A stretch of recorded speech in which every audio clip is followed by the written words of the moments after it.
fẹ́ máa wò, ọ̀rọ̀ tó jẹ tí ń gbèsè mo fẹ́ gbọ́, ètò lóríṣiríṣi wọ́n wà lọ́lọ́kan òjọ̀kan, ìròyìn tó kojú òṣùwọ̀n àtàwọn ọ̀rọ̀ àgbọ́ fi kọ́gbọ́n, eré wọlé fún tẹ̀rù tọmọ tèwe tàgbà ẹ má fi para. AGI TV mo fẹ́ máa wò, ọ̀rọ̀ tó jẹ tí ń gbèsè mo fẹ́ gbọ́, ètò lóríṣiríṣi wọ́n wà lọ́lọ́kan òjọ̀kan, ìròyìn tó kojú òṣùwọ̀n àtàwọn ọ̀rọ̀ àgbọ́ fi kọ́gbọ́n, eré wọlé fún tẹ̀rù tọmọ tèwe tàgbà ẹ má fi para. Àjànàkú kọjá mo rí nǹkan fèrè, bàbá rere káwí parí. AGI TV, we are the pace setter.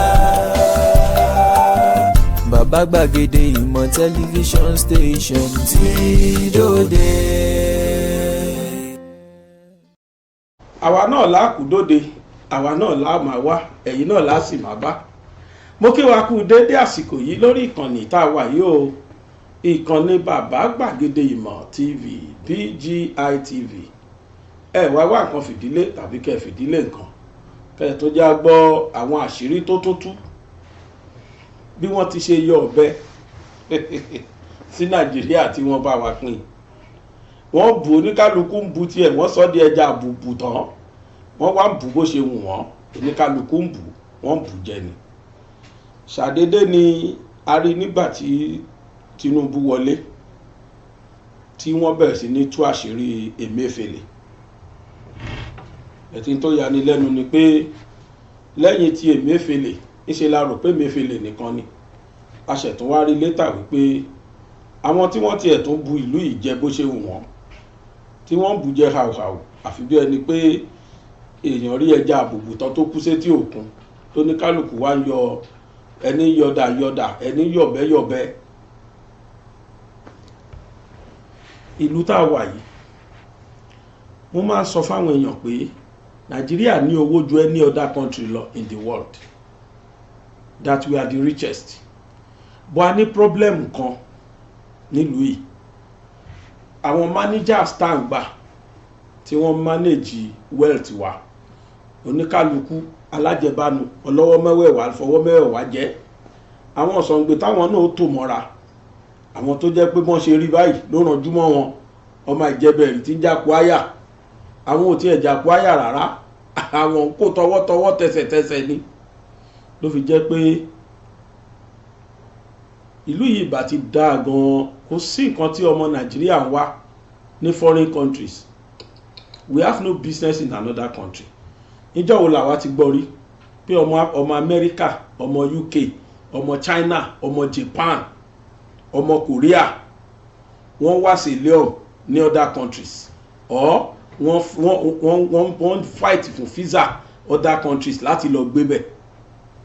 N tó bá mú yín fi rí wọn ní other countries, wọ́n lọ ṣe business ń bẹ̀ ni. N tó bá fi mú yín rí wọn ní other countries, wọ́n gba contract ń bẹ̀ ni, tó jẹ́ pé owó tí wọ́n dẹ̀ máa gbà díẹ̀ kò ní jẹ́ kékeré, tàbí kí wọ́n rí opportunity tí wọ́n máa fi gbá àwọn tí wọ́n lọ bá nílùú yẹn tán fẹ́ fi gbá wọn lójú. Kò ní jẹ́ pé bóyá ọmọ wọn ó kàn dédé lọ bẹ̀ láti lọ ṣe kíni.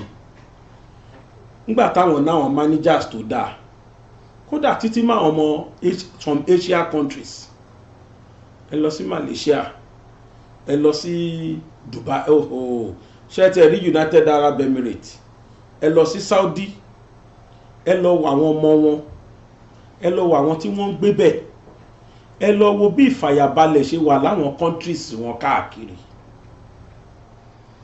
I heard this from a reliable source pé ní time kan Dubai government lọ bá àwọn tó ṣe Disney World, wọ́n lọ bá wọn pé àwọn náà fẹ́ ṣe sí Dubai. Wọ́n wá sọ pé rárá, pé bóyá America, I think America nìkan làwọn ṣe irú ẹ̀ fún, báwọn ò lè ṣe fún àwọn Dubai mọ́. And Dubai now went back, wọ́n wá lọ ṣe Dubai Disney World tí wọ́n lọ́wọ́ ara wọn, wọ́n wá ṣe tó bẹ́tà ti Disney World gangan, torí pé wọ́n ní ìrònú. Àwọn máa sọ fún yín ni pé vision, wọ́n lè ní vision 2040, the next 20 years wọ́n ti ní vision tí wọ́n gbé síwájú tán target. Vision kí ni Nàìjíríà ní? We have no any vision at all. Òyìnbó kan ní to plan to fail to plan is to plan to fail to prepare is to prepare to fail, and to fail to plan is to plan to fail. We fail to plan, we fail to prepare in this country. Ní any vision táwa gbé síwájú pé this is our target in the next 10 years, ibi la fẹ́ kí Nigeria wà, in the next 20 years we want Nigeria to be here. Kódẹ̀ di 10 years yẹn kádẹ̀ achieve ẹ̀ kárí. In fact kó já tèlè ká ti máa rí pé they are working towards it. Ìgbà tèmi lọ sí Saudi tá a ṣẹ̀ dé yìí, wọ́n fún wa láwọn òwe pélébépélé gbogbo tán fún wa ń bẹ̀. Mo ṣáàrí tán sọ pé vision 2030 Saudi in 2030. Mo wò pé kí ni Saudi 2030 torí mi ò rí nǹkan kan tí mo lè fi di vision yẹn mú. Of recent mo ṣẹ̀ṣẹ̀ wá rí lórí DSTV wọ́n ṣe kíní yẹn sínú glace báwọn ti glace ẹ̀ báwọn ṣe fẹ́ kí lo àwọn rí ní 2030. Mo dẹ̀ rí pé mo wá cast back, mo wá rí pé yes ìgbà tá dé Dubai rẹ̀ tá dé Saudi lóòótọ́ mo rí àwọn ibì kan tó jẹ́ pé wọ́n fọ́ block, wọ́n fọ́ stone, wọ́n fọ́ ẹ̀rí Saudi lẹ́wọ̀ yẹ vision 2030 wọn náà ti bẹ̀rẹ̀ yẹ bá tó kíní yẹn ṣó padà. Ẹ wo bí kíní yẹn ṣe lanu umbrella lẹ́wọ̀. God, Nigeria, Allah, we don suffer, we don suffer. Allah má jà suffer ni. Àwọn ò ní vision, oníkálukú wọ́n beautify ìlú wọn sí, wọ́n ní plan fún ìlú wọn pé báwo ni ìlú tó ṣe lè lọ rọrùn torí pé àwọn kì í jí owó kó. Wọ́n ní constitution, wọ́n ní law tó bind anybody láti jí owó kó. Tó bá ti jí kó tán ti mú ẹ death penalty ni. Pé wọ́n mú ẹ báyìí o, former president China tí wọ́n bá mú wọn lọ pa ni. Former minister ní China tí wọ́n bá mú pójówó kó wọ́n lọ pa ni. Ṣé ti rí bí wọ́n ṣe fẹ́ kí Saudi rí 2030 lẹ́wọ̀ yẹn? Mo rí kíní yẹn wá glace ẹ̀, wọ́n wá fi gbogbo àwọn kíní yẹn síbẹ̀. Mo ṣe wá rántí pé lóòótọ́ mà ní mo rí táwọn caterpillar ṣiṣẹ́ láwọn area kan sóhun tó fẹ́ ṣe rè and they will achieve it. Owó tí gọ́fìmẹ̀ntì bá release àwọn kan ò ní kó sápò, wọn ò ní kó ná, àwọn ò nífẹ̀ẹ́ ara wọn jùlú lọ.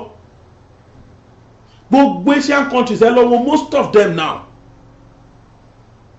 ẹ lọ wo àwọn European countries, ẹ lọ wo American countries,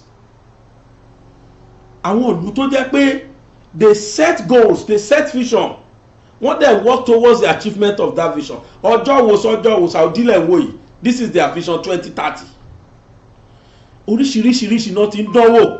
Kí náà fi ṣorí tí Nàìjíríà ò fi ṣorí o? Kí ni tá Arabi fi ṣorí? And the worst part ni pé àwọn tá a pèlè lórí wa wọ́n lọ ọbẹ̀ wọ́n rí. Kẹ́ tó ṣe dúpẹ́ wọ́n ti dé Amẹ́ríkà, kẹ́ tó ṣe dúpẹ́ wọ́n ti dé Dubai, kẹ́ tó ṣe dúpẹ́ wọ́n ti dé UK. Ṣé àwọn yóò tún lu wọn ṣe lẹ̀ ń sá lọ ọbẹ̀? Now lára tó ń kó bá Nàìjíríà ó ní mo gbé wá. Nígbà tí wọ́n mẹ́mẹ́ fèlè, àwọn àṣírí kan tú rẹpẹtẹ gan-an lórí trillions tí wọ́n kó. Ìkan sì wà lọ́wọ́lọ́wọ́ báyìí tó track síbẹ̀ tí wọ́n wá kiri 83 billion ni wọ́n sì rí. 400 billion ó dẹ̀ ni wọ́n pè tó sì wà láwọn different banks kiri tó belongs to Emefiele àtàwọn ẹgbẹ́ ìtànjọ́jọ́ owó kó. These people knows where those money are. They refuse to talk and release the money back to Nigeria. Ẹ̀yin tẹ́ jẹ́ National Assembly wa, ara nǹkan tẹ́ lọ ṣe níbẹ̀ nìyẹn. Ẹ ṣe òfin.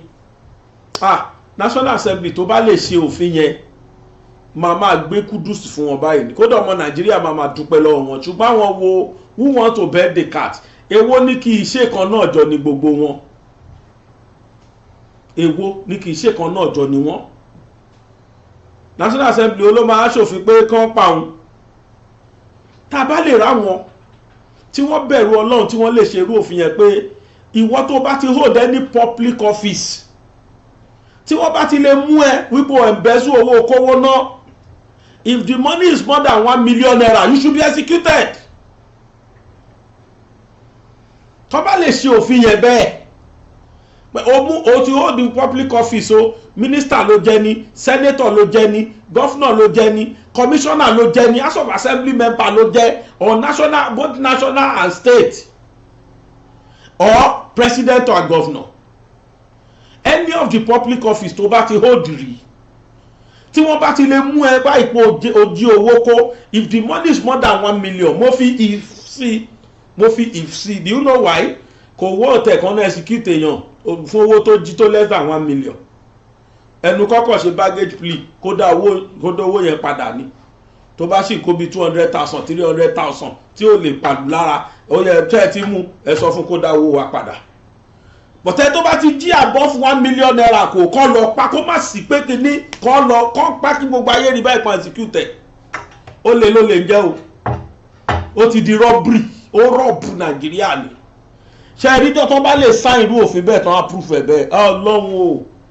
àkọ́kọ́ náà ẹ kọ́kọ́ rí páwọn èèyàn ò ní ilẹ̀ pósítà mọ̀ páwọn fẹ́ dépò, ẹ kọ́ rí páwọn tó nífẹ̀ẹ́ lù fúnra yín lẹ́ẹ̀ máa lọ pé wọ́n pé ẹ wá ṣe president wa, ẹ máa bọ̀ ẹ wá ṣe governor wa, ẹ rí pé fúnra wa lá máa pè wọ́n.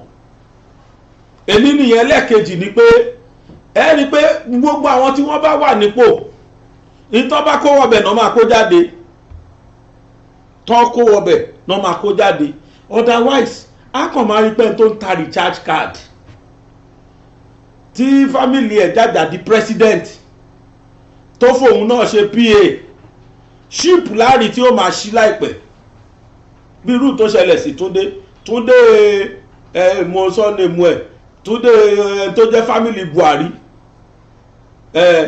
bàbá tó fọ́tò Túndé káwọn èèyàn tó Túndé rèé ṣáyé èèyàn rántí Túndé kì í ṣe Túndé lẹ́mọ́ o, family Buhari ni Túndé yẹn. bẹ́ẹ̀ wọ́n ní Naso Rock wọ́n ní tẹ́ ẹ̀ bá rí Túndé ẹ̀ lè rí Buhari. ọmọ kékeré wọ́n ní recharge card ló ń tà tẹ́lẹ̀ Katsina, all of a sudden Buhari di president tó mú mọ́ra ló bá sọ ẹ̀dẹ̀ ọlọ́run. owó tí boy yẹn kó ná because he's a boy, lọ́dọ̀ tèmi is not a man, he's a boy bí tó kéré dé gbà ẹ̀ gbogbo ẹ̀jẹ̀ bóyá ló ti wọ 40 sí kò lè wọ́n bó bá wọ 40 ó ṣe wọ 40 ní ibi tí Túndé yẹn kéré dé. ló wá di pé òun ló pàṣẹ Nàìjíríà tí Buhari fi kú òǹbẹ, wọ́n ní tó bá rí náà ni Buhari rí. àwọn ministers yẹn only they go to Buhari through him, ìyẹn Túndé yẹn.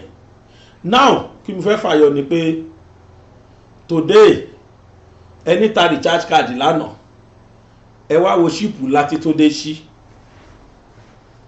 ṣíìpù tó fi ń képo wá Nàìjíríà fún volume káwọn èèyàn rí wò. man fetur wannan shine sabon jirgin salvas na dakon man fetur da ya siya da ake kaddamar da shi yau a depo din ya rano da ke Ijegun Eba, Lagos State, Nigeria. muna addu'ar Allah ya sanya alkhairi, Allah ya tsare, Allah ya kare duk wata fitina, ya ɗaukaka kamfanin salvas da ya iya rano baki ɗaya. Muna addu'ar Allah ya sayar da ƙasarmu gaba ɗaya, sa mata albarka. Wannan dai shi ne ga tutar Najeriya, ga tutocin wasu ƙasashen, ga ɗan ƙaramin jirgi wannan jan shine ko da wani abu ya faru na emergency shi za a sauka a bar babban. Wannan jirgi mai suna Binta Sale, wanda akalla ba a kasara ba, wannan jirgi zai ɗauki 63 million liters equivalent, shine zai daidai da Binta Sale, wanda akalla ba a kasara ba, wannan jirgi zai ɗauki 63 million liters equivalent, shine zai daidai da 47,000 ton kenan. Wannan shine sabon jirgin salvas na dakon man fetur. Àṣé lóòótọ́ ni pé ìlera tẹ̀rí yẹn òun gangan ló ògùn ọ̀rọ̀. Ǹjẹ́ ẹ tiẹ̀ mọ̀ pé ká gbọ́ pé kó ṣe é gbé? Kí a nọ̀sẹ̀ kó ṣe náà. Ìyẹn gangan ni wọ́n ń pè ní mo wà lóní kánpé àlàáfíà táyọ̀. Ìyá ìwà gbọ́ nípa ilé iṣẹ́ OEA and Sure Spices. Tí Ọlọ́run jogún àṣírí te wétegbò fún láti fi wá ìyanjú sí àìlera ẹni. Irú àrùn wo ló ń bá ọ fíra? Ṣé jẹjẹrẹ ni? Ìdákọ́lẹ̀. Ikọ́ àti àrùn míì tí ò ṣeé fojú rí. Ẹ má wúrò ògùn jìnnà mọ́. Ó yá ní ilé iṣẹ́ OEA Herbs and Shrub Spices. Àwọn oògùn wa ní ọṣẹ kòkòrò. PNEN Herbal Tea, Favour Soap, PNEN cream àti bẹ́ẹ̀ bẹ́ẹ̀ lọ. Fún ìbéèrè àti àlàyé lẹ́kùnrẹ́rẹ́ kàn sí ilé iṣẹ́ wa tó wà ní ìpínlẹ̀ Ògùn ní OEA compound along Old Ondo Benin Express Road adjacent Bena Farm Junction beside Ogun State College of Health Technology Ilese Ìjẹ̀bú, Ogun State. Tàbí ní ìpínlẹ̀ Èkó block 412 flat 2 opposite Old Olympic office ilé ìwé bus stop Jakonde Estate Òkèàfà Ìsọlọ̀. Ẹ̀lú wọn rèé +234 915 049 1169 tàbí +234 818 653 6480. OEA Herbs and Shrub Spices ló wí pé má fi ìlera rẹ ṣeré, rí i dájú pé o wà lóní kánpé. Ẹ káàbọ̀ padà 63 million litres ní petrol wa tí kìíní yẹn lè gbé.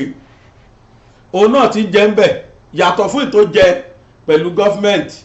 Ó wá lọ ra ship tóun náà máa fi gbé petrol subsidy wá 63 million litres lẹ́ẹ̀kan ṣo.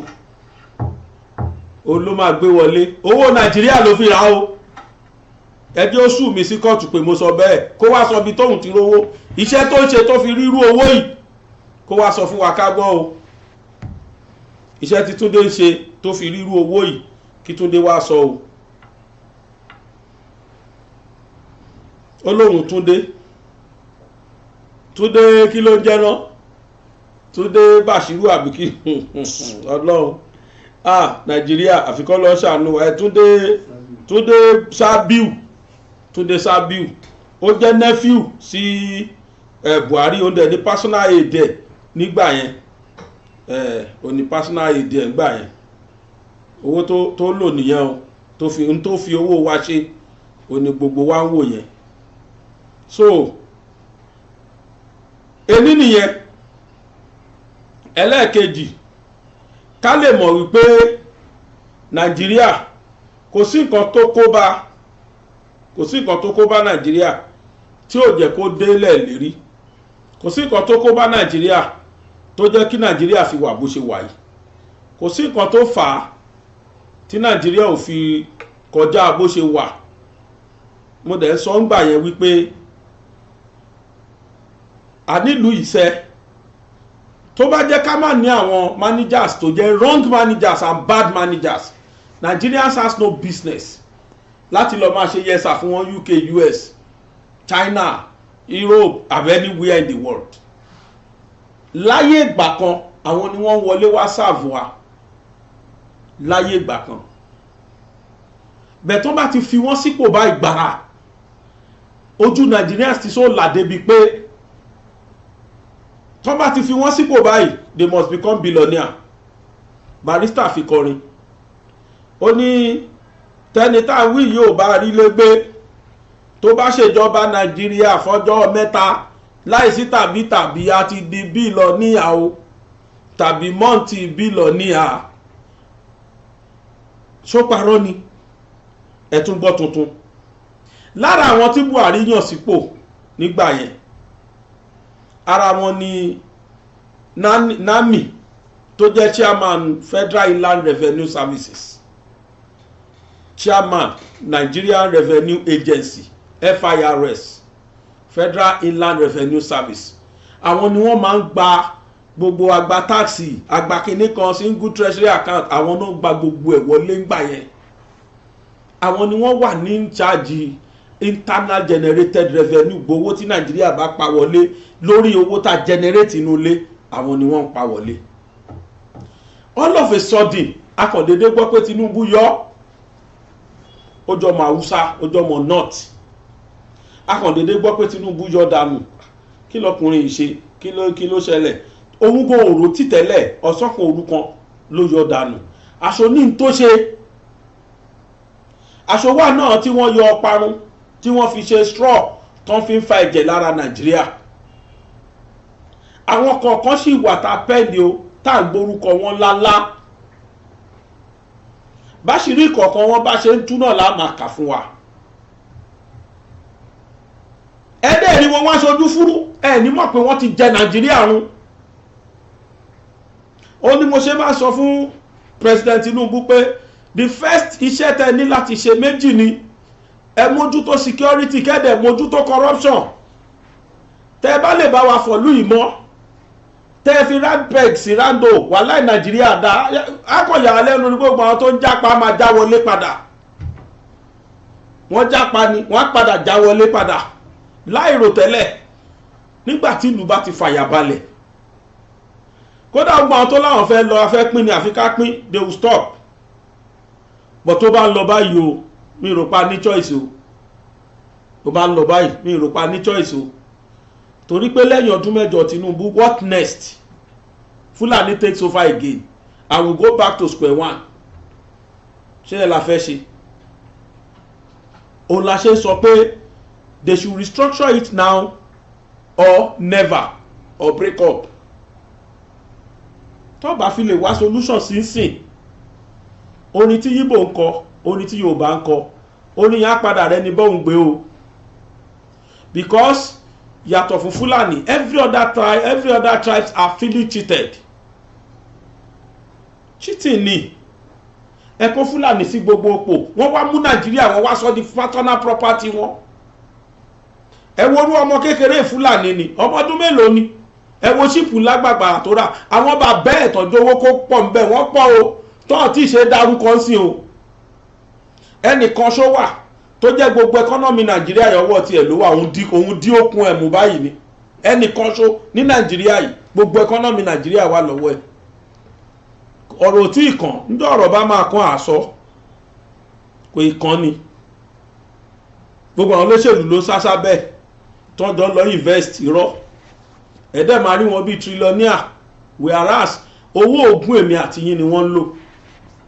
Now Ọ̀gbẹ́ni Nami yìí gbàrà tó gbọ́ yàtọ̀ fún tó ti dánwò sẹ́yìn tó ti dánwò sẹ́yìn gbàrà tó gbọ́ lójijì pé Tinubu yọ òun unexpectedly the sum of 11 billion lòun nìkan sáré ṣe kúmọkùmọ láàrin ìjọ méjì síra wọn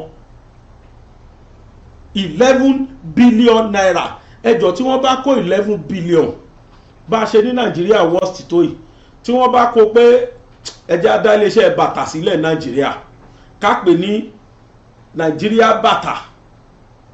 bàtà tí lọ ń gbà yẹn bàtà làwọn pè káwà wá pélé ní Nàìjíríà bàtà ibi tá a bá fi 11 billion invest dé báwo la ṣe rò pé fẹ́ rí. Do you see where the problem lies?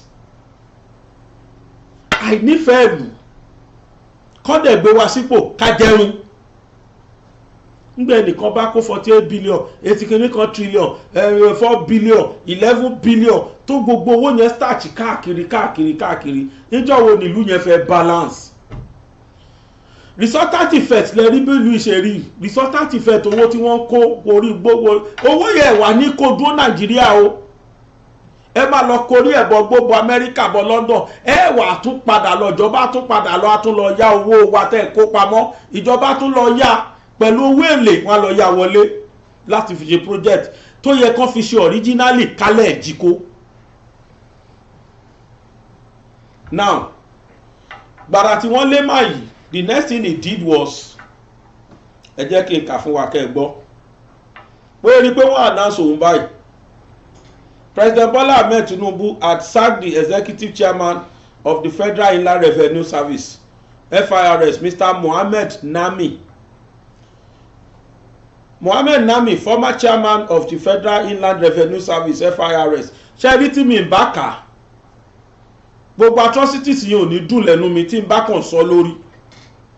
Mo fẹ́ kẹ́ ẹ máa gbọ́ gbogbo tútó pa àti bó ṣe gbé owó yẹn ni bá a ṣe ka Tèmẹ́fẹ́lẹ́ jọ́sí tó dùn tí gbogbo ayé rí gbogbo tútó pa àtàwọn míì àtẹ̀tọ́ fi ṣe former governor lẹ́yìn tiẹ̀ tán sáré yọ dànù nígbà àṣírí tú àfi káàkà kí gbogbo wa lè gbọ́ kó lè yé wa ẹ ṣáà máa bá ń fọkàn bá lọ kẹ́ẹ̀dẹ̀ máa kọ àwọn owó yẹn lẹ̀ bí bá ṣe ń pè kẹ́ẹ̀ lè mọ̀ pé a ti burú jù nílùú yìí wọ́n kàn kó Fúlàní sí ipò gbẹpẹtẹ kí ni achievement wọn Yorùbá náà ká fúnra one brain wọ́n fà náà sípò sí kí la fẹ́ achieve òun la ṣe ń fàwọn ilé ìpè wá sákìyèsí wọ́n lọ́mọ kì bá pè lè yẹ kó ṣàṣọdá ẹni jì sí kòtò rèé o kó gbọ́dọ̀ kó ara yòókù lọ́gbọ́n bá a ṣe sọ ti yín náà rè táṣìírí yín bá tú ọ̀rọ̀ pẹ́ ẹgbẹ́ Yorùbá kọ́ bá ti máa kárè táṣìírí ti yín náà bá tú ló ṣe yẹ kẹ́ ẹ ṣe dáadáa kí ìlú yìí ti ẹ̀ dá for once láyé Tinubu ó yẹ kí a máa bá lọ. Chairman of the Federal Inland Revenue Service has alleged approved 6 billion owó yẹn ti bẹ̀rẹ̀ ní ẹ máa kà ó 6 billion as payment to several contractors and consultants after his sudden exit from the agency n tó ṣe rè contractor kan rè tó ṣiṣẹ́ lọ jẹ́jẹ́ tàbí táàtì ẹ̀ fún níṣẹ́ rárá ṣùgbọ́n jẹ́ contractor sí FIRS wọ́n kàn forúkọ wọn gbówó jáde ṣá gbàgede AZ ó yá ẹgbà 5 billion rè lórúkọ yín kíní kan Z&A ẹgbà 2 billion rè lórúkọ yín bó ṣe ṣe àwọn owó yẹn ló tọ́jú ẹ̀ pamọ́ lórúkọ àwọn contractors yẹn they did nothing but he paid them off tọ́jú àwọn owó yẹn pamọ́ síbẹ̀ later lórúkọ wọn ló fi gbé owó yẹn jáde.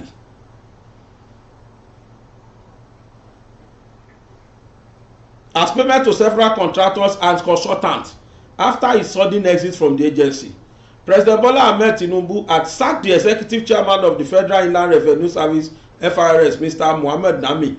The president had also approved the appointment of his special adviser on revenue, Sakios Adedeji, as the new acting executive chairman of the FIRS. According to the statement, President Tinubu directed the ex-FIRS chairman, Mr. Nami, to proceed on the 3 months of pre-retirement leave as provisioned by public service rule with immediate effect, leading to his eventual retirement from his service on December 8, 2023. According to the cable, the sum of 6 billion was however said to have been approved, backdated and signed as payment to several contractors and consultants after he exited from the agency. Nami, who was succeeded by Sakios Adedeji, approved the payment of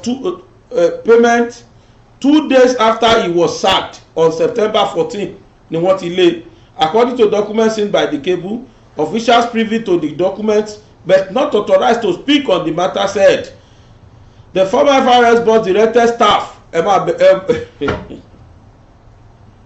nígbà tí wọ́n lé ó wá direct àwọn staff rẹ̀ pé kán ṣe tí mo fẹ́ kà yìí ẹ máa gbọ́ máa kà. Official privy to the kìíní kan to the privy to development but not authorized to speak. Wọ́n ní the FIRS boss directed staff of the finance audit, staff of finance audit and internal affairs department to work on Saturday and Sunday to perfect some financial transactions while files were allegedly moved from the agency's headquarters to his house where they were said to have been backdated and signed. Sources familiar with the matter said Nami also moved about 5 billion to the account of the Joint Tax Board JTB from the FIRS account, adding that the FIRS Director of Finance and Accounts DFA was compelled to approve the payment despite allegedly warning Nami about the potential ripple effects. Nami was said to have assured the FIRS Director that there was no cause for alarm, reportedly saying the incoming chairman of the agency would not find out at all about the approvals. Ó ní kí wọ́n gbé gbogbo fáìlì kí wọ́n gbé lọ sí ilé òun allegedly wọ́n allege bẹ́ẹ̀ ó lè jẹ́ òótọ́ ó lè jẹ́rọ́ ṣùgbọ́n wọ́n sọ pé ó gbé fáìlì yẹn lọ sílé ẹ̀ ibẹ̀ ló ti wá lọ yí ló ti approve nǹkan àwọn owó yẹn lọ́wọ́ ara ẹ̀ kódà ó direct àwọn tí wọ́n wà nípò ní ìṣáàjì pé kí wọ́n lè sáyìn owó ó direct wọn ó tún wá mú fún 5 billion naira 5 billion lọ sí àpò joint tax board JTB ó mú fún ẹ lọ síbẹ̀ ó stash àwọn owó yẹn káàkiri débi pé a lè rọrùn fún oh God ṣe rírúfẹ́ tá a ní sílùú yìí àwọn tá a ní kí wọ́n máa manage ọ̀rọ̀ wa ṣe rírúfẹ́ tí wọ́n ní sí wa ní kọ̀ọ̀kan báyìí làṣírí wọ́n tú kiri tá à ń gbọ́ yìí o ní kọ̀ọ̀kan ìgbọ́tán o tó sì máa gbọ́. According to the report, an insider said Jibrin Nami's cousin, who is an assistant manager at the FIRS, assured some members of staff that the payment will raise no eyebrow, alleging that his uncle had done the needful when the acting executive chairman of the FIRS was the special assistant on revenue to the president. Nami was said to have travelled out of the country following the approval of the payment of September 16. According to documents, the former FIRS chairman approved 5,628,496,823 naira for kobo. Another one, $863,000, 293 cents. And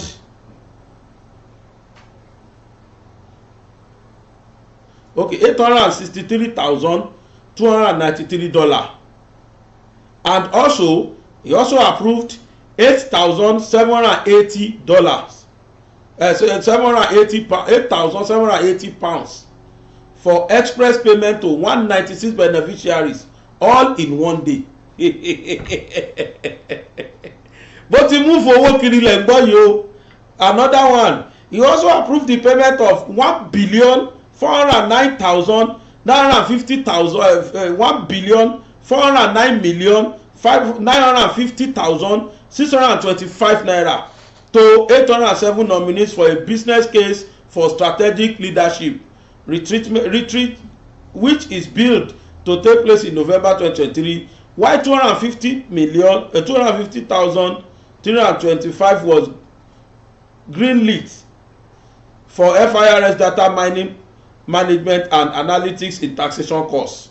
The ex-FIRS chairman further approved 221,311,311,211,311 221,311,840 naira to be paid to Ode Jacob and 611 others for skill development and management improvement workshop training. 42 million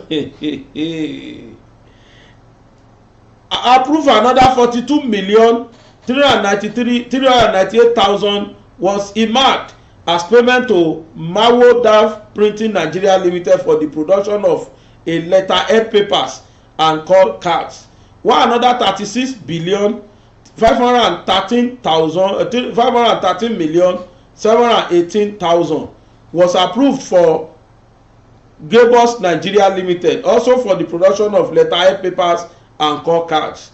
Nami appropriated 81,488,127 naira to himself and 9 others as extra code for a study visit to the island revenue of Malaysia, while 54,979,390 was approved for to CDP Partnership Limited as payment for engagement as a consultant for stage 1 and 2 quantity surveying services. In total, over 591 billion was approved as extra.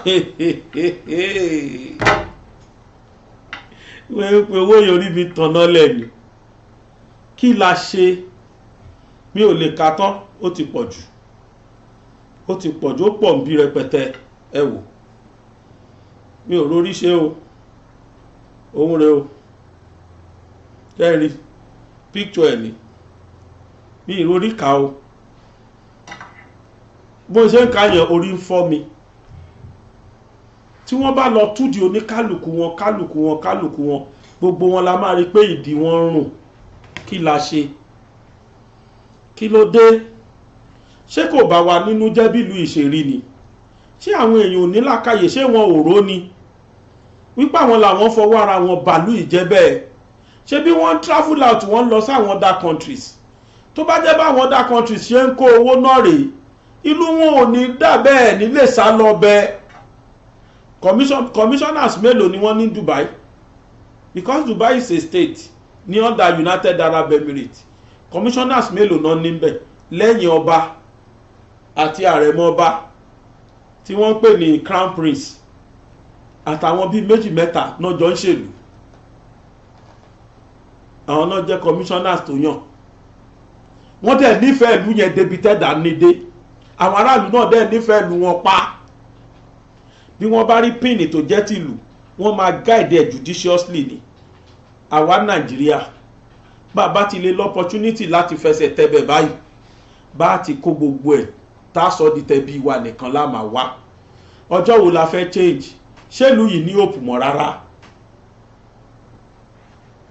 mo ti sọ pé a máa lo platform wa láti pe President Tinubu ṣàkíyèsí oríṣiríṣi tú ó làwọn tí wọ́n jẹ́ kabas ni wọ́n ti pa sẹ́yìn ni wọ́n tún ṣì ń pa àwọn tí Tinubu yàn sípò ẹ̀sà ẹni táìmù kan tẹ́ máa fi cross check kí táìmù kan wà tán máa fún yín ní stewardship iye báyìí ta release fún ministry tí ẹ̀ ń gbà wo báwo ló ṣe náà in tó yẹ kẹ́ máa ṣe ní Federal Executive Council meeting fake tẹ́mi rò pé yẹ kẹ́ ẹ ṣe nìyẹn níbo la bá ṣẹ́ dé kí ni target wa gan wípé kẹ́yìn tó lo ọdún mẹ́rin yín tán kí lẹ fẹ́ kí Nàìjíríà ti achieve níbo lẹ fẹ́ kí Nàìjíríà ti dé vision kí náà máa lòpọ̀ yẹn tán ní 4 years this is 2023 2028 àbí 2027 ni 23 to 24 to 25 to 26 to 27 2027 tí 4 years yóò bá pé vision 2027 yẹn kí lẹ fẹ́ achieve kí lẹ gbé síwájú àmọ́ kan ti dàlú ìran ti bàjẹ́ gan but kí lẹ ìfẹ́ bá wa tún ṣe fortunately àti rí ti refinery tẹ́ sọ pé lágbára Ọlọ́run kọ́dún tó jálẹ̀ refinery àṣìṣe ti Port Harcourt Ọlọ́run á jẹ́ kó ṣe é ṣe bẹ́ẹ̀ lára àwọn tèmi fẹ́ kó ṣe é ṣe bẹ́ẹ̀ ní mí epo 98,000 mò ń rà surface bá bára ní tanná tá bára ní ríṣẹ́ ṣe ayé ò ní rí wa wò epo 98,000 kìí ṣe lóṣù o lọ́sẹ̀ kan tó bá tó dọ̀sẹ̀ mi àtúrà mi ìjọ́ ò la fẹ́ bọ́nù yẹn tí refinery wa bá ṣiṣẹ́ mo mọ̀ pé kò ní rí bẹ́ẹ̀ mọ́ ni mo ṣe ń ṣe ládùúgbà pé Ọlọ́run á jẹ́ kí refinery yẹn ṣiṣẹ́ gbogbo àwọn tí ò fẹ́ kó ṣiṣẹ́ Ọlọ́run á bá wa gbé wọn dè wọ́n á wà láyé báyìí á dẹ̀ máa lò lẹ́yìn wọn á máa lò lójú wọn báyìí wọn wà ní lágbára kankan Ọlọ́run á ti bá wa mú wọn mọ́lẹ̀ tán nílé kódà wọn nílé sọ̀rọ̀ mọ́ táìmù yẹn débi pọ́n lè pàṣẹ pé ẹ lọ́ọ́ dàrú wọn nílé ṣe bẹ́ẹ̀ lágbára Ọlọ́run torí pé ìrọ̀rùn eku òun náà ni ìrọ̀rùn ẹyẹ tó bá rọrùn inú wa dùn ṣẹ́rí ogun àwọn tó ń pariwo pé ẹjẹ́ pínpín ní solution wọn parọ́ wàláhì wọn parọ́ solution ọ̀nà wà nígbà ibi tó bá lù ìdè ti kọjá bẹ́ẹ̀ ẹnìkan pè mí láti US oníbàbà gbàgede onígbà tó ń wá láti ìlú tó ní ọrọ̀ tó wá jẹ́bi tó ń wà ní ó ní kí n wò láti jẹta lòun ti lọ ó lóun ṣe wọlé ni ó lóun dé bá ìyàwó òun gbẹ́rù ni they do a two days on 1 day off níbi iṣẹ́ doctor lọ́kọ doctor níyàwó táwọn méjì bá wà ní comfort zone wọn níbí tax tí wọ́n gbà lọ́hùn ṣebí wọ́n máa san fún Nàìjíríà wọ́n dẹ̀ máa bá wa lò wọ́n máa bá wa invest judiciously rárá o wọ́n gbé gbogbo ọpọlọ wọ́n gbé lọ sọ́hùn wọ́n lọ fi wúlò fọ́hùn ni ọmọ Nàìjíríà ò ṣe fọwọ́ rọ́ sẹ́yìn a ṣe fojú di ọmọ Nàìjíríà jẹ́ ẹnìkan tó jẹ́ pé òyìnbó gan respect wa. Wọ́n mọ̀ pé tí ó bá sáwọn Nigerians tó wá, Africans generally tó wá sọ̀hún yẹn tí wọ́n wá help àwọn, wọ́n mọ̀ pé àwọn ò lè jẹ́ nǹkan kan. Ìtó jẹ́ Nàìjíríà nù wọn kó wá bí, kí wọ́n wà bí, kí gbogbo conducive environment wà fún wọn, gbogbo infrastructural facilities tán fẹ́ kó wà bí, kán máa lo nǹkan yẹn fi ṣiṣẹ́ fún wa bí. Báwo lẹ ṣe rò pé Nàìjíríà ò bá ṣe rí? La ṣe ń bẹ ìjọba yìí pé you are the last hope of the masses. Your government is the last hope of the masses. Your government is hope àwa kan, àwọn kan ò nígbàgbọ́ nú ẹ̀, àwọn kan ti fọkàn sí pé láyé ṣe kò lè dáa fẹ́, bẹ̀tà àwa kan nígbàgbọ́ pé ó máa dáa. Pàápàá jùlọ èmi nígbàgbọ́ pé with Bọ́lá Tinubu o, Nàìjíríà máa ní hope. Sir, I want you to help us transform Nigeria. Kó di zero tolerance for corruptions. Kó di zero tolerance for corruption. Èní nìyẹn lẹ́ẹ̀kejì, kó di zero tolerance for insecurity. Tẹ́ bá lè bá wa take care méjèèjì tó jẹ́ pé all sectors pátá ní corruption stop. State governor ni o, commissioners ni o, House of Assembly member, reps, gbogbo National Assembly, State Assembly, gbogbo ministers, gbogbo senators, tó dórí president. Kí òfin kan wà wípé wọ́n mú ẹ fún corruption báyìí, execution ni straight. Tó bá lè bá wa enact irú law bẹ́ẹ̀, ẹ fún Nàìjíríà lọ́dún méjì péré. Wàláhì àwọn èèyàn máa wò pé àbí Nàìjíríà ta mọ̀ tẹ́lẹ̀ ẹ̀kọ́ yìí. Wàláhì ta ló fẹ́ kú? Olówó ò fẹ́ kú. Kódà yìí tó bá ní 100,000 tó wú ẹ̀ fi lé sínú wọn, wọ́n máa pariwo ní pé ibi tí mo ti 100,000 rèé o, 100,000 ṣe wọnú àpò mi rèé o, because wọ́n ní fẹ́ kú.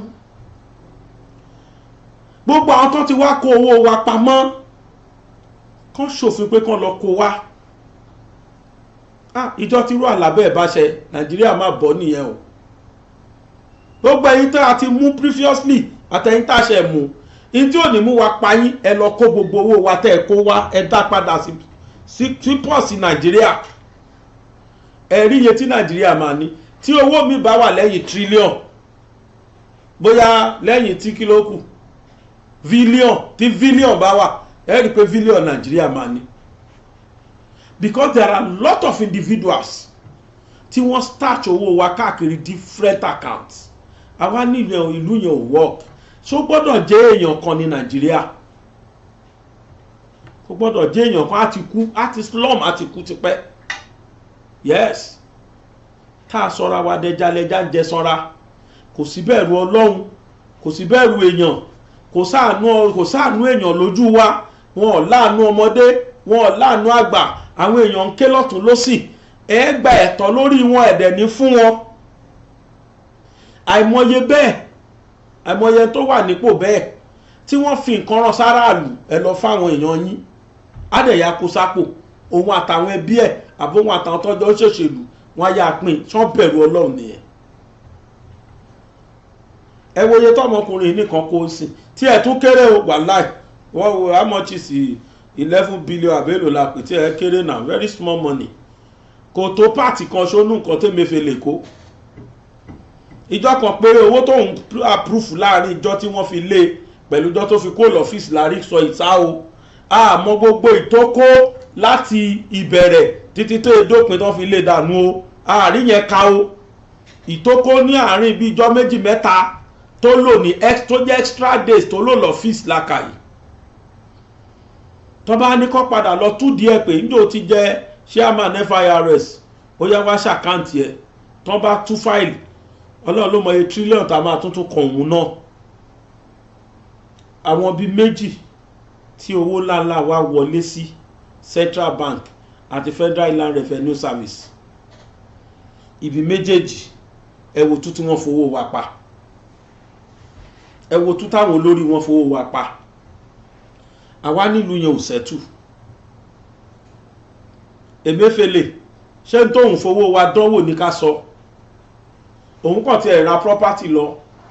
Ó kàn ti ẹ̀ as if pé ó jẹ́ wọ́n máa ń rántí mọ́ pé kì í ṣe family property àwọn lówó táwọn ń kó yìí wọ́n máa ń rántí mọ́ pé táwọn bá kó owó yìí ó máa affect ìlú. Lamido Sanusi ó sọ fún Goodluck nígbà yẹn pé hey, Nigeria is sitting on a keg of gunpowder. If it explodes, the economy will suffer it o. Ó sọ fún wọn gbà yẹn Goodluck ò gbọ́. Wọn ò gbọ́ náà. Àwọn the Zionists of the world. Àwọn ra bra bó ṣe wù wọ́n ní bra diamond bra. Diamond bra bí 220 kìíní kan million. Wọ́n wá fi sí golden onion. Torí mi ò mọ̀ owó ìyàn téèyàn fẹ́ fi bra 220 kìíní kan million sí. Ó kákan lára náà National Assembly yẹn. Ó ní ké this one na bra this one raw gold raw diamond. Wọ́n rà pamọ́. Fóònù ńkọ́ customized phone. Minister for Petroleum. We have to wake up in this country. I need láti wake up. People have lost hope in this country, but few of us still believe that Nigeria can still work. Inter need láti ṣe. All what we need to do is to get níbo láti ṣubú ká get it right in bed ká wá correct ẹ̀ ká tún ṣe. Wọ́n ní tọ́mọdé bá ṣubú á wo wájú. Bàgbàlagbà ṣubú á padà sẹ́yìn á wo ẹ̀yìn wò ní pé kí ló ṣẹlẹ̀ sí mi. Ìṣubú Nàìjíríà yìí ìṣubú alágbára ni.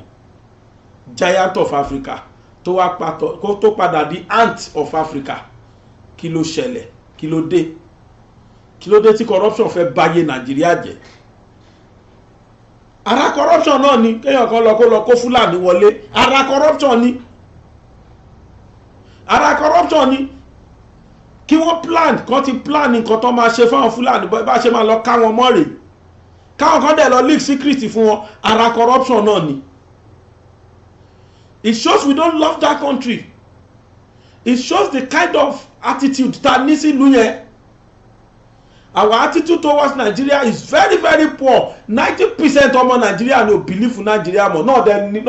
No ṣàdúrà kó dáa mọ́. Where is another country that we have? We don't have any other country. Àfi kájọ tún ṣe. Àfi kájọ bá ìjọba tó wà ńbẹ̀ báyìí sọ̀rọ̀ pé this is what Nigerians want. A tún ti fẹ̀yìn náà ṣe manager báyìí. A fẹ́ kẹ́ ẹ bá wa manage ẹ̀ débi wípé a ṣe é rí sójú. A fẹ́ kẹ́ ẹ bá wa manage ẹ̀ débi wípé a lè jẹun tán ká máa fi ìtayín ká máa fi toothpick ká máa fi ta eyín wa. Otherwise ọlọ́mọ ẹ̀ka padà brain ara wa ní future. Ẹnìkan dá mi lóhùn lánàá, ẹnìkan bí mi léèrè pé bàbá gbàgede ẹ fi wá lọ́kàn balẹ̀ pé refinery kí l'assurance tẹ ní tẹ́ fi sọ confidently pé refinery wa wọ́n ló máa ṣiṣẹ́ December. Tinubu yẹn sọ̀rọ̀ ẹ̀yin náà ń gbàgbọ́, bàbá yẹn sọ̀rọ̀ ẹ̀ gbàgbọ́. Mo rí fídíò ẹ̀ wù ní ìyá yẹn ò jẹ́ kí n sọ̀rọ̀. Mo ti wá plan ẹ̀ pé má padà lọ gbé fídíò yẹn wá. Mọ́mí wa tẹ́ ẹ bá ń wo fídíò yìí mo fẹ́ kẹ́ ẹ tuntun wò. Èmi kọ́ ni kò ní tẹ́ ẹ ṣe channel wa ló ní fídíò yìí o. Channels TV gbogbo àdẹ̀mọ̀ pé nínú àwọn TV tó jẹ́ pé a lè trust Nigeria Channels TV wà nínú wọn. Channels TV ló ní fídíò yẹn ló lọ rìkọ́ọ̀dù àwọn tó ń tún refinery wa ṣe lọ́wọ́lọ́wọ́. Wọ́n ṣiṣẹ́ tọ̀sán tó wù ń bẹ̀. I am too sure because channel ò ní parọ́ wọn ò ní gbé news tójú wọn ò tó. Ìjọ mo ti rí fídíò yẹn lọ́kàn mi ti balẹ̀ pé láìpẹ́ hope wà. Bá mi tún fídíò yẹn play.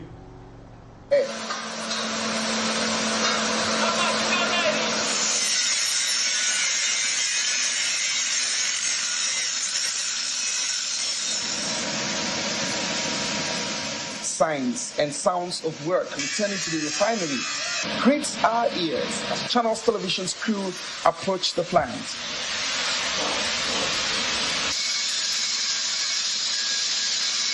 Okay, this area is the crude distillation unit, unit 10. 10 inches line that brings raw crude oil to 85 process comes in here. If you trace the line, it comes all the way from the battery limits into this point, and this is called the crude charge pump. It's a brand new pump to enable seamless production as we come up in December. Okay, workers here are seen fabricating pipes. Others are making connections. But to get a better sense of what is now termed the full rehabilitation of the Port Harcourt refinery, our cameras toured the plant. It captures footage of newly installed pumps replacing the old. Welding works intensified to meet what is now a December deadline. This process with a specialized machine is known as the blasting and painting. All the pipes, hundreds and hundreds of them on this plant, will be treated, blasted and painted for anti-corrosion, while others will be replaced completely. The control room for the refinery isn't left out of the rehab process. It's been installed with new equipment to allow for full automation. To ensure there's no stoppage, the warehouse is loaded with replacement equipment, gadgets, and materials. Some that can survive exposure are kept out on the field waiting to be deployed. We cornered the man whose shoulder all of this lies on here on the complex, and he tells us more on the advancements with dinks of high optimism. When the old Port Harcourt refinery comes on stream in December 2023, we are going to be sure we're going to get products out of it. We're going to get PMS, premium motor spirit. We're going to get kerosene. We're going to get automotive gas oil, AGO. We're going to get LPFO, which is for industries, heavy industry use. We're going to get all those products. Of particular interest is how and why this rehabilitation timeline appears fully on course, especially the funding mechanism. This refinery, when we bring it back, we're going to ensure that it runs at a minimum capacity utilization of 90% to be sure that we're able to pay back these loans, because we're using a loan to repay it. We have the governance to ensure that it is done to standard, so that when the plant comes up, it's going to run safely, it's going to run reliably, sustainably, and profitably. Yes. Prior to this moment, an integrity test has been conducted at the instance of the EPC company Technimont and approved by the STECO and the NMPC's management, led by the GCO Malambele Keari. The result meant that all units of the refinery components and operations had to be rehabilitated. Back on the plant, this is an FCC cyclone to be used for the fluid catalytic cracking unit. Don't panic, let me explain. The FCC is regarded as the money spinner of the refinery where PMS is produced. So this brand new 70 tons equipment known as the cyclone will be lifted by a heavy crane that has a long boom into the FCC reactor by cutting the top of the FCC and replacing the old with this new one. The FCC will be up and running when this unit is installed. So PMS will be produced from here. So there you have it. By December 2023, this year, this plant, the Port Harcourt refinery, one, a 60,000 barrels capacity, has a date with history. It's barely a few months to that time. Will it come to life? That's the big question. From Port Harcourt refinery. Chetiri, ta ló máa wọlé tí mi ò ní dùn. Kì í ṣe pé wọ́n kàn overall àwọn equipment yẹn o. Wọ́n ra àwọn new ones wọlé. Tó ti wá standby pé tá bá ti yọ lé ìdáná máa fi lè replace ẹ̀ kò sí pé ó kù spanner táàrí o kọ́ tún ṣe lára wa wọ́n ti ra everything sílẹ̀. Wọ́n dẹ̀ ti fún everybody the mandate of December this year kó máa ṣiṣẹ́. Ta ló wá sọ pé kò ní rí bẹ́ẹ̀? Ọdún àwọn kan sọ pé kò ní ṣiṣẹ́, wọ́n dẹ̀ ti dá wọn lóhùn. Wọ́n ní bàbá ṣẹ́yìn jẹ́ engineer, bí ò bá ṣiṣẹ́ gbà tiyín á ṣiṣẹ́ gbà tẹ́lẹ̀ lágbára ó máa ṣiṣẹ́ lọ́tẹ̀ yìí ó máa ṣiṣẹ́. Nígbà tí yín Fúlàní ló ń rúlù yín ẹ̀yin kàn jẹ́ figurehead ni, but nígbà tẹ́lẹ̀ yìí òun fúnra ẹ̀ ló ń rúlù. Fúlàní wọ́n pariwo wọn panu mọ́ ni wọn ò rí nǹkan kan fi lè ṣe. Ẹ mọ̀ pé àwòmọ̀jú ó ní kinní kan máa ń wo kọ̀lọ̀kọ̀lọ̀ àbá lọ́jọ́ máa ń pè ẹ́ o àwòmọ̀jú ni wọ́n fi lè ṣe. Eléyìí máa ṣe ó máa ṣiṣẹ́ lágbára Ọlọ́run. We are writing his name in gold, inshallah.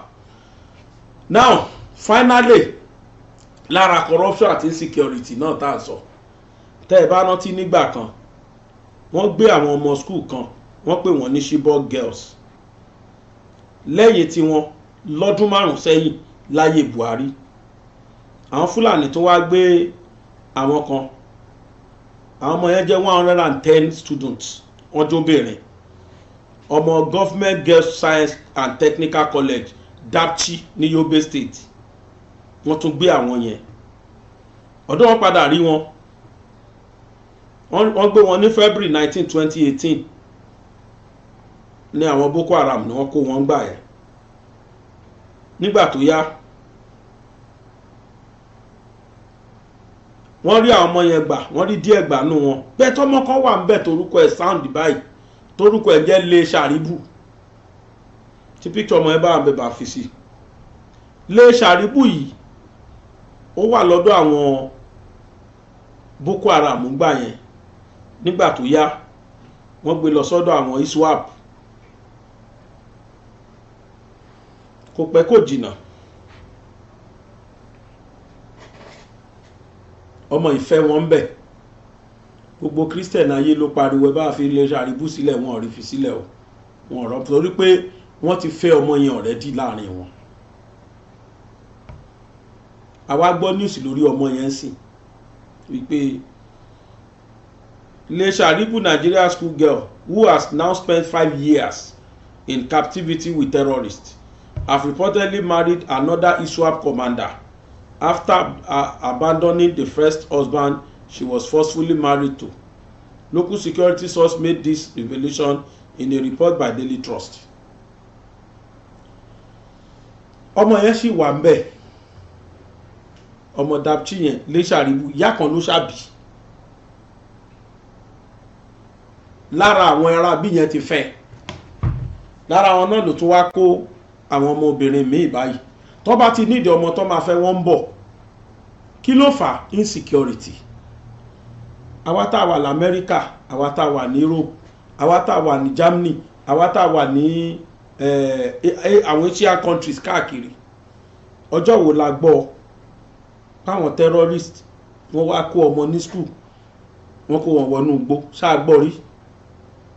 It is only in Africa you will hear that.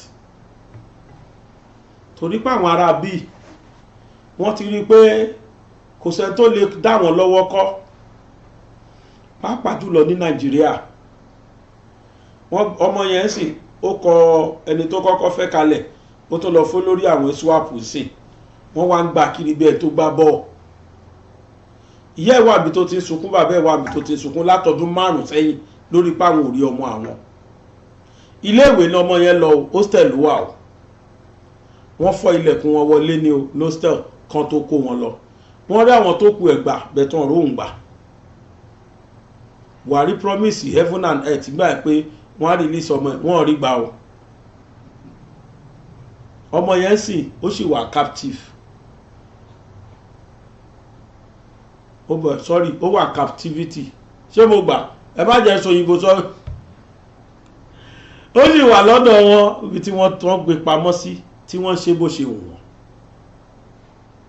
ṣó yẹ kó rí bẹ́ẹ̀ nílùú tó lọ́ba tó níjòyè láìṣe páà ní olórí ẹnu mi ò gbà láti sọ tó tí mo fẹ́ sọ yìí ni ìjọba tó lọ yẹn it's a great mistake in Nigeria greatest one òbí àwọn ọmọ yẹn òbí ọmọ yìí nísìn àwọn òbí ẹ̀ ṣénú wọn á dùn has Nigeria never failed them? Has this country never failed them? ó lè mí ṣe ń pe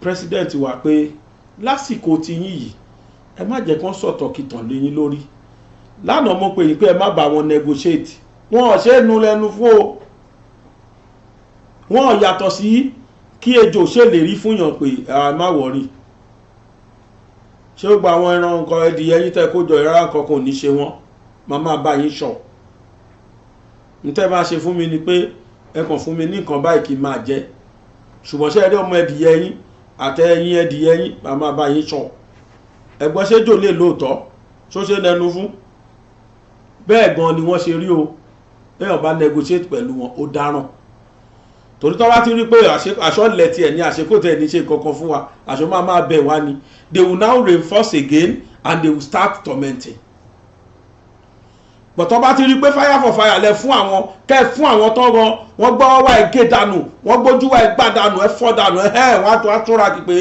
ó dáa pé wèrè lélẹ̀ eléyìí ò gbójú bọ̀rọ̀ ọdún mẹ́jọ yẹn Nàìjíríà àfẹ̀dọ̀ lórí òróòró àgbádùn kò ìbọ̀ ọmọléṣe àìbù yìí ẹ bá wọn wá jáde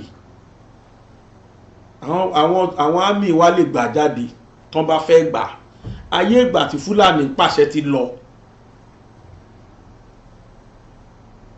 ìkan fẹ́ tẹ́lẹ̀ ó bímọ méjì fún ọkùnrin làwọn méjèèjì ìmíì tún ti gbà lọ́wọ́ ẹ̀sìn tán ló dì fọ́ọ̀sì ti bí yẹn ó tún wá lọ fẹ́ mi wọ́n á pàṣẹ ọmọlọ́mọ sáàrà wọn kiri she's a Nigerian no matter what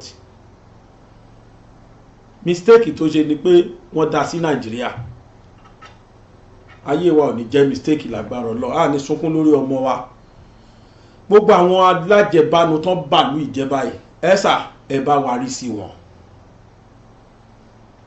ẹ bá wa tú wọn jáde tó bá máa ṣe plea bargaining gbogbo owó wa tí wọ́n kó kán lọ kó wá a need láti tún refineries ṣe gbogbo àwọn títí wa ló bàjẹ́ kalẹ̀ bó ṣe bàjẹ́ yìí kì í ṣe pé kò sówó tá a lè fi túnṣe àwọn kan jí owó yẹn kó ni níjọ́ wo ló fẹ́ stop and that is the more reason why people are shouting pé ẹ jẹ́ ká pín ni tá a bá ti pín sí tó ní kálukú bá dọ́mú yẹ́ gbé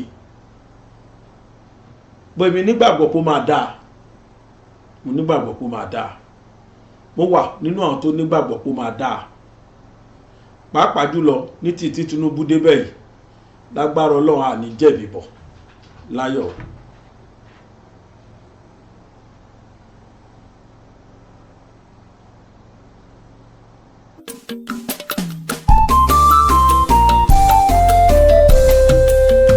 BGI TV yìí mo fẹ́ máa wò ọ̀rọ̀ tó jẹ tí ń gbèsè mo fẹ́ gbọ́ ètò lóríṣiríṣi wọ́n wà lọ́lọ́kan òjọ̀kan ìròyìn tó kojú òṣùwọ̀n àtàwọn ọ̀rọ̀ àgbọ́ fi kọ́gbọ́n eré wọlé fún tẹ̀rù tọmọ tèwe tàgbà ẹ má fi para. BGI TV mo fẹ́ máa wò ọ̀rọ̀ tó jẹ tí ń gbèsè mo fẹ́ gbọ́ ètò lóríṣiríṣi wọ́n wà lọ́lọ́kan òjọ̀kan ìròyìn tó kojú òṣùwọ̀n àtàwọn ọ̀rọ̀ àgbọ́ fi kọ́gbọ́n eré wọlé fún tẹ̀rù tọmọ tèwe tàgbà ẹ má fi para àjànà kú kọjá mórí nǹkan fèrè bàbá rere káwí parí BGI TV we are the pace setters.